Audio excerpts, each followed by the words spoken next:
La guerre. En un mois, l'armée française est balayée par la Wehrmacht. 8 millions de réfugiés se déversent sur les routes de France. La défaite est consommée, puis c'est l'armistice. Le gouvernement se replie à Vichy, Philippe Pétain devient chef de l'État français. En octobre, à Montoire, la poignée de main Pétain-Hitler fixe pour 4 ans le sort des relations franco-allemandes. C'est dans l'honneur et pour maintenir l'unité française, une unité de 10 siècles, dans le cadre d'une activité constructive du nouvel ordre européen que j'entre aujourd'hui dans la voie de la collaboration. C'est moi seul que l'histoire jugera. Berlin. Le 8e anniversaire de l'avènement du national-socialisme est solennellement célébré dans la capitale du Reich. À cette occasion, le Führer chancelier arrive au Palais des Sports où il va prononcer un important discours.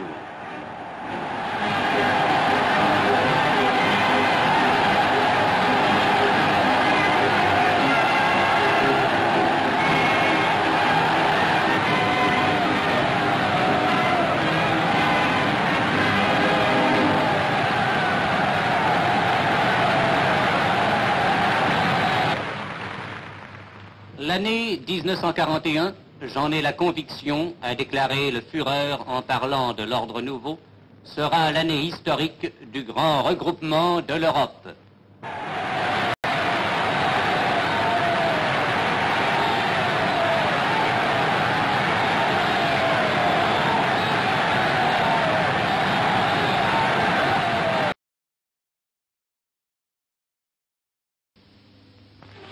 À Paris, l'exposition de la France européenne est inaugurée au Grand Palais en présence du militaire Bertelshaber en France et du représentant de l'ambassade d'Allemagne. Monsieur l'ambassadeur de Brinon, ayant à ses côtés Monsieur de Lesdin et le représentant du nonce apostolique en France, procède à l'ouverture solennelle. Ainsi, l'exposition de la France européenne est un acte de foi et un acte d'énergie. Nous entendons prouver que la France est prête à fournir volontairement sa contribution au monde qui s'édifie et nous mettons simplement sous les yeux le principal de son apport. Par une ordonnance schématique, nous engageons le visiteur à réfléchir et nous lui proposons des conclusions, certains qu'il n'en existe pas d'autres que la participation complète et loyale à la construction de l'édifice futur. Permettez-moi de souhaiter que cette exposition inspire aux étrangers de justes jugements sur notre pays, en même temps qu'elle procurera aux Français, avec des motifs de mieux comprendre, de solides raisons d'espérer.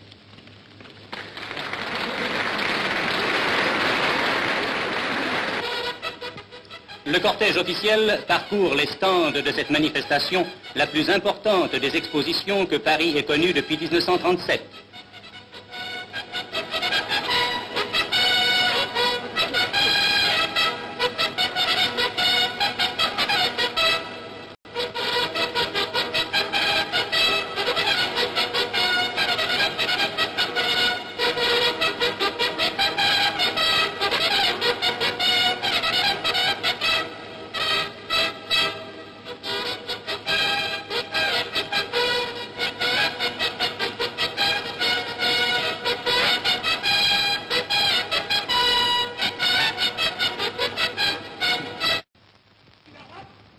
C'est aussi pour faire face à l'angoisse de l'heure que les représentants les plus autorisés du monde du travail se sont réunis à Paris sous le double signe de la révolution nationale et de la collaboration européenne.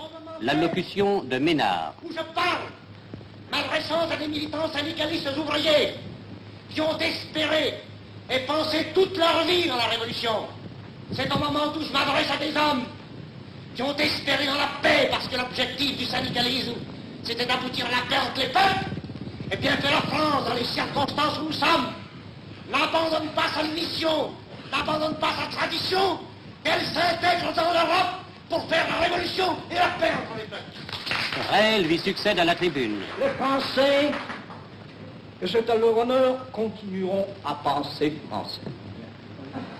Ils demeureront pétris de ce qui est leur sol, de la nature de leur pays, du climat de leur pays, de l'air de leur pays.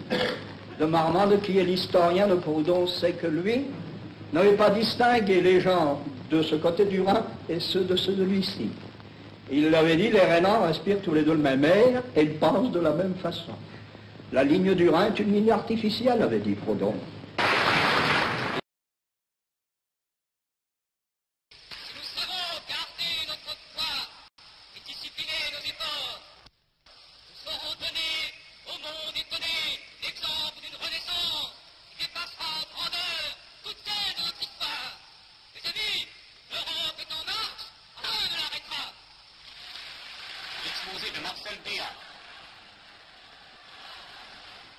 Même si demain, le salut de la France ne devait être confié à l'effort privé, à l'effort volontaire des légionnaires, je suis sûr que cela, vous l'accomplirez ensemble jusqu'au bout, et que la France sera sauvée.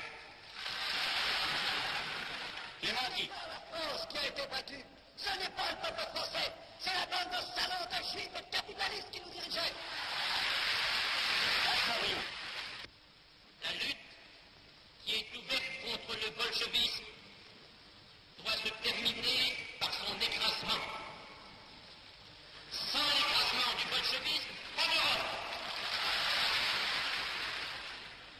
Ce conflit nous intéresse en tant qu'Européens, mais il nous intéresse aussi en tant que Français.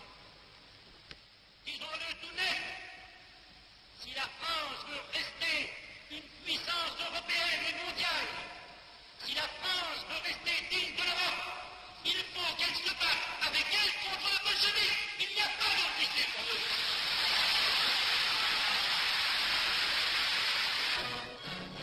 Les bureaux d'engagement ont été ouverts aussi bien en zone occupée qu'en zone non occupée. Le bolchevisme battu fera l'Europe unie.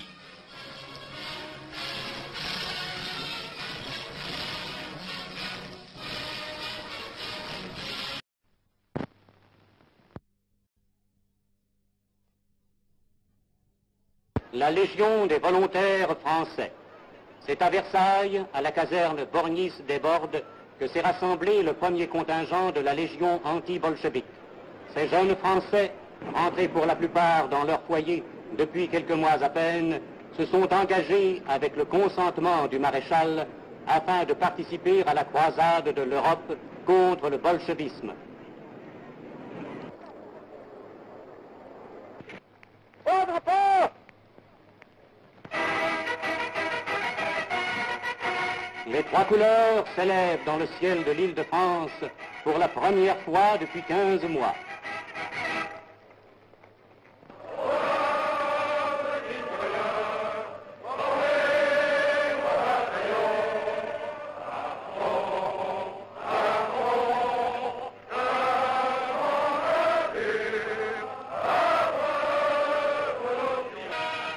Grâce à ces hommes de chez nous qui vont défendre leur idéal, l'idéal de la révolution nationale, la France, elle aussi, combattra pour la défense de la civilisation menacée. Demain, nos trois couleurs flotteront à l'Est, mêlées au drapeau de tous les alliés d'Europe. Demain, la France sera présente dans le combat décisif d'où naîtra l'Europe unie.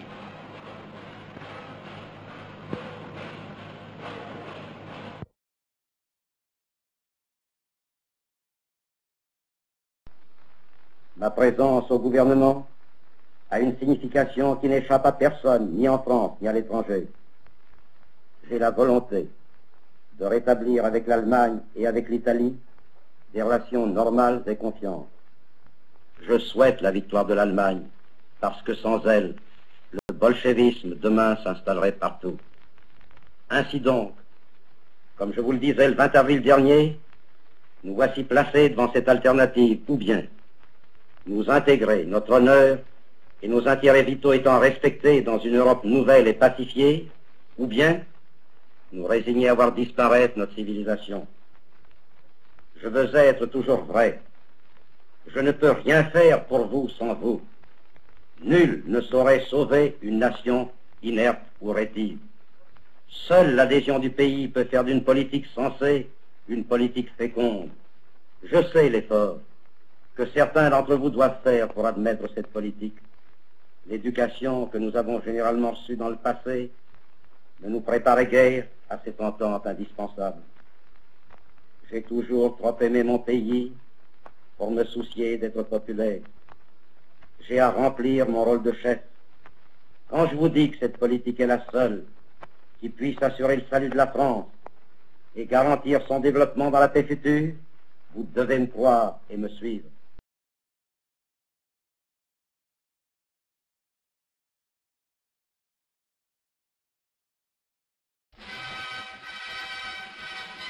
À Lille, M. Philippe Henriot, secrétaire d'État à la propagande et à l'information, s'adresse aux Français.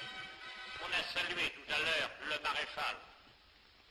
Si vous n'aviez eu pour vous défendre, mes compatriotes français, au lendemain d'une défaite dans laquelle tout le monde avait perdu la tête, que vos professeurs de patriotisme d'aujourd'hui, abrités derrière les micros de Londres ou d'Alger, je voudrais bien savoir où vous en seriez.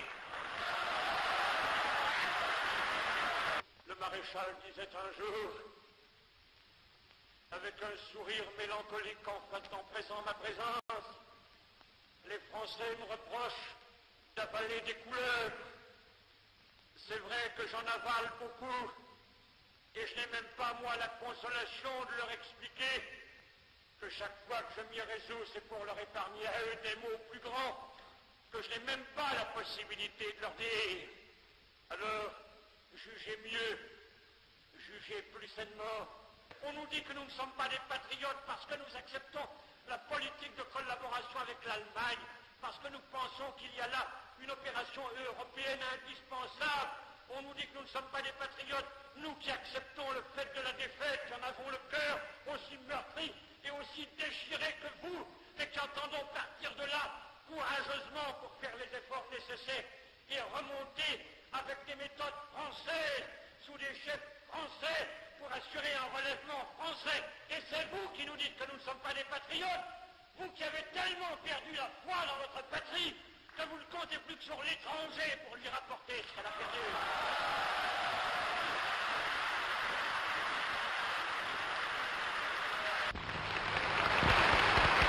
Nos choix sont faits depuis longtemps. Nous n'avions pas à choisir la France. Nous avons suivi la pente de notre être et obéi à nos instincts, comme le maréchal en juin 40. Nous avons choisi l'Europe comme un montoir, parce que c'était le bon sens.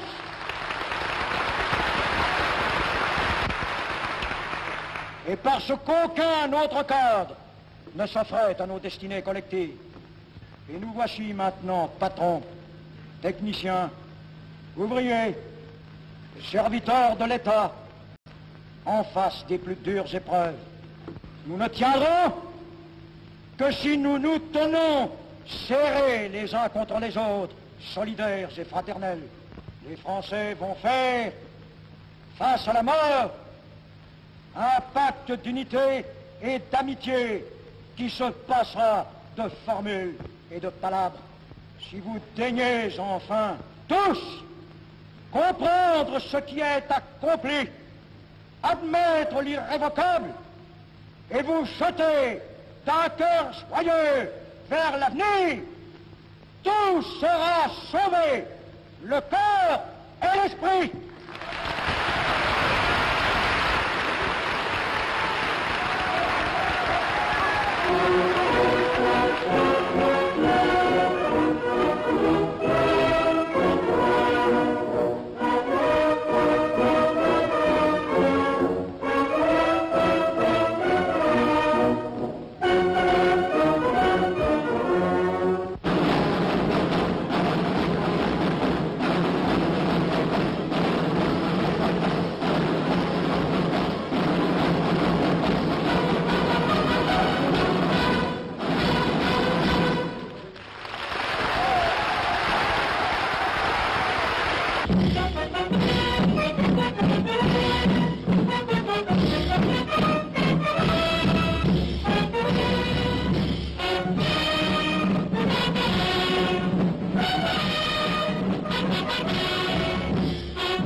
Vélodrome d'hiver, les combattants de la Légion des volontaires français contre le bolchevisme, acclamés par 20 000 spectateurs, lancent un vibrant appel à la jeunesse de France.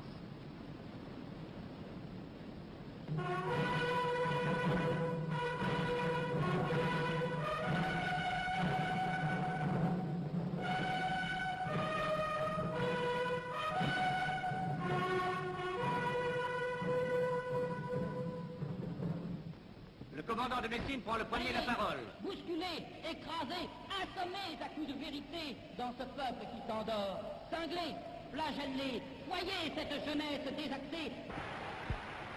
Monseigneur Mayol de Lupé. C'est un beau mystère, une chanson de geste qu'écrivent nos gars à la pointe de leur baïonnette, avec l'encre de leur sang, sur cette immense page blanche de la neigeuse steppe russe. Jeunesse de France, comprendrez-vous le spirituel de la Légion française? Enfin, le lieutenant Jacques Doriot monte à la tribune. Je veux saluer ces premiers pionniers qui ont affronté les rigueurs du combat des 1941 et les rigueurs encore plus dures du terrible hiver de 1941-42. Grâce à la Légion, la France a la possibilité de reconstituer la seule force militaire qui peut être acceptée en Europe, puisqu'elle concourt à la défense commune. Ne sait-elle pas, notre jeunesse, que si elle ne combat pas la jeunesse d'Europe qui donne son sang à flot sur le front de l'Est, n'aura que mépris pour elle? Avoir 20 ans, vivre à l'époque la plus grandiose de l'histoire humaine et faire le zazou physiquement et moralement. Quelle décrépitude et quelle déchéance!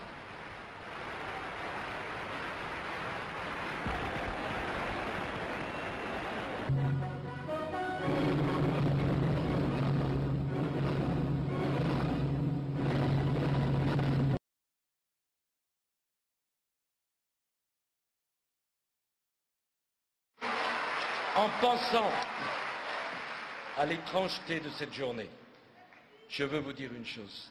Aidez-moi. Aidez-moi. Aidez-moi. Aidez-moi à construire cette France qui entraînera le monde sur la voie d'un nouvel ordre mondial. Aidez-moi à construire l'Europe forte. Françaises, Français, j'ai besoin de vous. Vive l'Alsace! Vive la France! Vive la République!